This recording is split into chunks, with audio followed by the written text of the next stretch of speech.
Pulis arresta con un carpintero y puede recubrir mga palo alina asinan barangay Kasanyangan anoche. El personal del Police Station 6 junto con el de la jefe del Police Superintendent Nonito Asdai y el miembros del Public Safety Company y el mga tanod si anda alina transitory side del asinan na barangay Kasanyangan. Iya puede recubrir con el mga kurtaw palo na casa del un carpintero.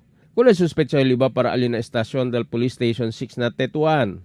Diyan kita na area, niya pwede kita mira, la kurtaw palo, pati el subject, jadi ba kita kay asigun, niya pwede le.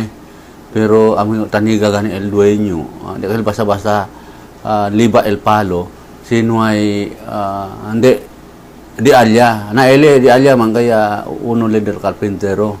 El management del un lumberyard alina Kasanyangan amo el llama con el atención del pulis.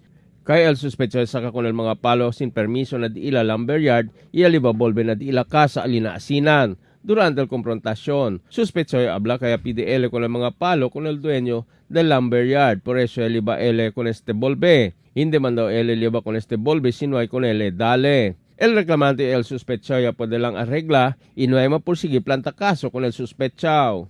Emil Tuban, Dateline Zamboanga.